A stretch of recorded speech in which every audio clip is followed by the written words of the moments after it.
drops in some straight-ass lines. Pixar expects me to believe that the Apatosauruses evolved to presumably have retractable axes in their tails. And super strength. Well, with this kind of evolution, it's a wonder the Earth ever thought humans were necessary at all. If they can build a device for seeding, they can certainly build a plow. They also evolved hyperintelligence, which raises the question, how are they able to build tools like this without hands? There's no way they could tail whack that thing together. Okay, we eat the big one, we raise the little ones as slaves. Agreed? Other than surprising the viewers and the dino parents, is there any reason for this egg to have been so big when he's so small? Because I don't think that would actually happen. Also, if I was Arlo's mom, I'd be kind of pissed right now. I pushed out this giant-ass egg for this? Arlo's siblings come out of their eggs running and practically flying, yet Arlo struggles to take his first steps. That's Clawtooth Mountain. Clawtooth Mountain looks very similar to the Expedition Everest ride at Animal Kingdom. Not exactly the same, but enough to confuse some children. Also, these dinosaurs couldn't decide if it looked like a claw or a tooth, so they said, F it, let's just call it Clawtooth. And we're all gonna take care of it together. They've been alive for like 2 minutes and already have chores. We'd never see them eat a chicken or an egg from a chicken. And based on what Arlo eats during another scene in this movie, and science, I can safely assume he's an herbivore. So why are these things even here? Is Henry only keeping them here to teach Arlo a lesson about fear? Convenient dead broken log is convenient. Mud is not paint. Mud washes away in the rain. Yet this and every other mark made remains on the corn silo for the duration of the film. Go on, Buck. You earned it. Making your mark apparently just means doing your job. You might be expecting me to sin this dino society placing such a high value on muddy footprints. Instead, I'm going to sin this massively heavy stone-based structure for standing upright all this time on 4 tiny, skinny wooden legs. What the f***? All right, you cluckers! Pixar basically snuck all right you f***ers into this movie. You will, darling. You just need a little more time. How are these chickens not dead yet if Arlo can't successfully feed them? I got an idea. Genuinely surprised a light bulb didn't appear above his head just before he said this. Arlo, wake up. And no one else in this room within the same earshot as Arlo hears that. Stomping around these lightning bugs doesn't make them move, but lightly waving a tail over them makes them light up and fly away. Is Henry's tail magic? I've seen The Lion King. This will not end well. With this single jump, yeah, he sets off a pretty looking firefly event, but he also killed hundreds of other unsuspecting fireflies who did not expect him to jump and land on them, right? Right?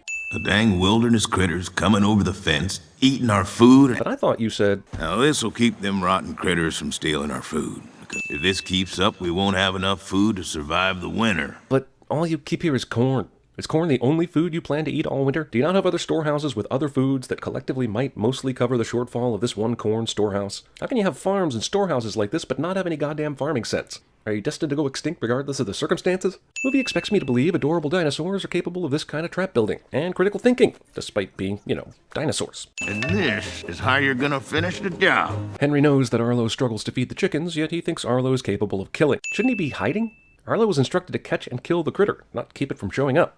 That's why they built that trap. See? I told you he couldn't be trusted with this. Jump scare? What are you doing here? Arlo cuts the tree rope, but then the kid climbs out one of the holes in the net that he totally should have been able to climb out of earlier.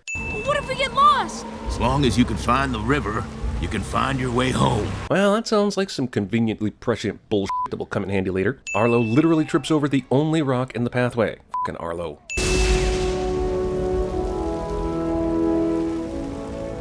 Yes, I saw Disney's Hercules too. Yes, it's a hurricane, but this river behaves as though the freaking Hoover Dam exploded upriver. Why? Because we need to Mufasa Arla's dad, of course. Well, hello, Lion King. I enjoyed you before, but did not expect to see you in dinosaur form. And from the same freaking studio. I mean, they just cranked the Lion King up to 11. I wish I had that cliche. What was this kid doing with his eaten corn cobs before Arlo opened this hole up 30 seconds ago, eh? How fortunate for the plot that he sees a new hole and instead of being scared like a feral human child, he decides it's an upgrade to wherever he's been tossing his food waste. My papa would still be alive if it weren't for you! That's true, but it's also a clear case of transference. Arlo ends up in the raging river waters mostly because he's stupid and has no spatial awareness, though the movie will try to blame it on the feral man-child. Well, clearly he's gonna get knocked out by a rock any second now. Also, he doesn't drown after this. Instead, he's floated to the surface to find air and other life-giving bullshit rather easily and conveniently. It was very considerate of the river to place Arlo in this shallow pool with his head kept above water on a rock. I see that he has bruises? Maybe it's just dirt, who knows? But no cuts or gashes or open wounds. It's one thing for him to survive, but another thing to survive mostly unscathed. The animation in this movie is f***ing phenomenal, and I'll even knock another sin off for it, even though I really don't like this movie. Mama? Protagonist is really stupid. That's what you get for not having hands. Jeep, it's what's for dinner. Also, he's gonna have to go down at an incline at least as steep as the one he climbed up, right? He's like on top of the world here. He's got nowhere to go but down. Where's home? Upriver, dipshit. Yep, he somehow climbed from there to here. I know, right? Heimlich? Don't ever do this. Many random forest berries are poisonous. This movie is a terrible role model. Seriously, every bone in Arlo's body is broken at this point, right? It looks like we have a 127-hour situation on our hands. Well, more like our leg. Bruce Almighty Moon in the house, y'all. Have I mentioned how good the animation is in this film? Because the story is terrible. What makes this lizard food and not another creature they can talk to? I'm not sure who I should feel bad for here. Spot isn't great at killing animals before bringing them to Arlo for consumption. My modern house cat at least has the common courtesy to kill a mouse before bringing it to me. Movies Timon and Pumbaa stand in predictably offers the far-from-home lost protagonist bugs as food. I'm glad Neander Kid figured out Arlo is an herbivore, but still. Isn't there like a 60% chance these berries are poisonous? Or was I just overwarned as a child? If Spot got the berries from this spot before, how was he able to get there without the Arlo bridge? Spot is a distant relative of Darla Sherman. Arlo survives this fall, which is categorically— oh, who f***ing cares? If you took your young child to this movie, I bet you regret it. So, are humans in this version of history dogs? One could argue that the panting is just heavy breathing because of the wrestling match with the snake, but he's also sitting like a dog, and his name is f***ing Spot. This is Dream Crusher. He protects me from having unrealistic goals. So does that mean they're married? Both Arlo and Spot must have Lance Armstrong's steroid-level lung capacity to make these gopher creatures pop out of the ground. The good dinosaur, the trouble with tribbles. Aw, he taught him how to human paddle. These two obviously eat some shady shit, but fortunately for them, the only side effects are hilarious hallucinations. Maybe his parents were wolves. That's the only logical explanation for his continued non-ape-like behavior. But based on his ability to quickly and quietly move, maybe his parents were cats, or hobbits. Because it's a movie, a storm can literally roll into the area in like 3 seconds. I used to have a name like that once. That was before I started following the storm! So are the pterodactyls cult members, or are they just religious? Who is Pixar trying to warn me to avoid? Damn, Disney hates Ice Age. Also, that's horrific. And how did it take me this long to see the Lion King hyena connection to these 3 pterodactyls? Just like Jurassic Park, sudden T-Rex saves the day.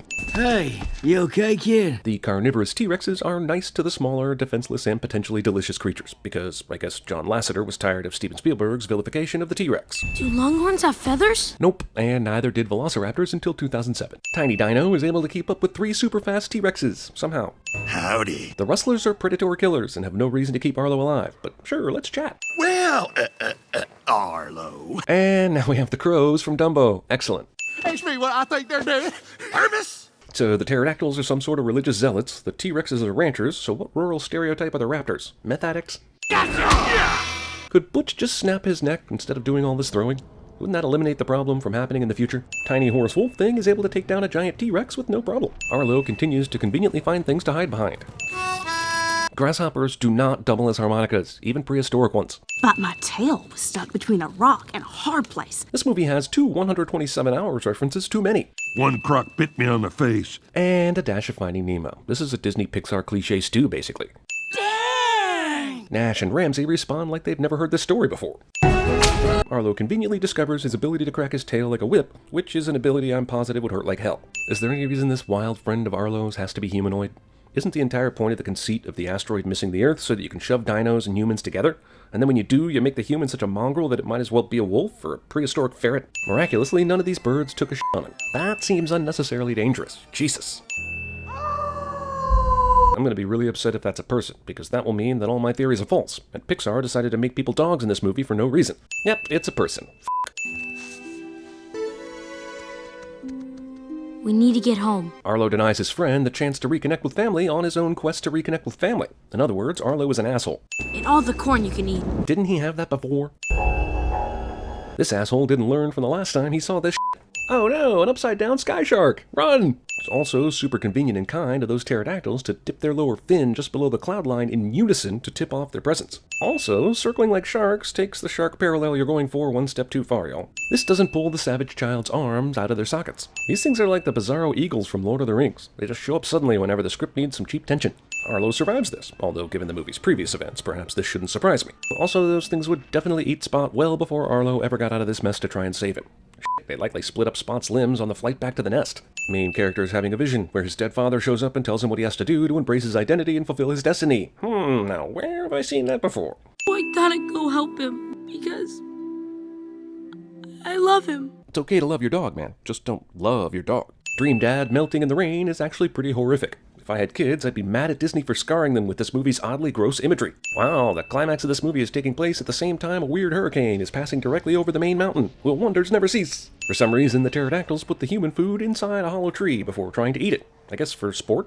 Hey, let's steal that food kid and take him home, but then put him in a hiding place so that we have trouble eating him. Brilliant! A 500-pound pterodactyl cannot carry a 2-ton apatosaurus cub. Tree knocks these two into the water, and they promptly forget how to fly.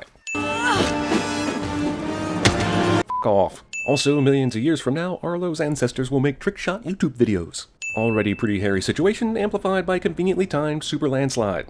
Both Arlo and Spot survived the same type of mudslide disaster and waterfall that killed Arlo's father, because Arlo is clearly invincible. No one knew this before because he was so f***ing scared he never did anything. Of course, they both Richard Gimble themselves into surviving this somehow. Movie does that thing where it tries to make you think someone's dead even though there's no way they're dead, which is kind of tired and annoying at this point.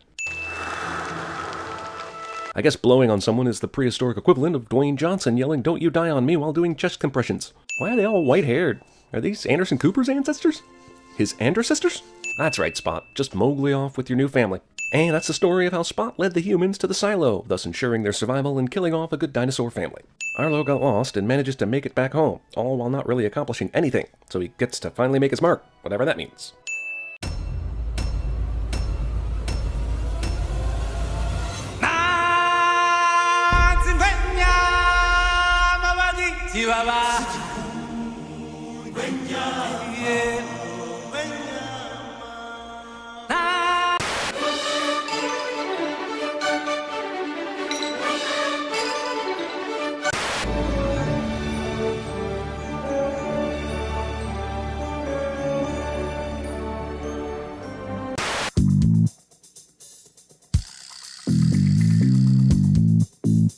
You would not believe your eyes if 10 million fireflies. Squirrel! When there are clouds in the skies and they are gray. Sure, buddy, I'd be happy to help out. What can I do? Doodly doo, diddly doodly diddly doodly, hobbly hoodly hobbly. Well, technically I'm not exactly a master builder yet. What? Franks and beans. Scoop of chocolate, scoop of vanilla. Don't waste my time.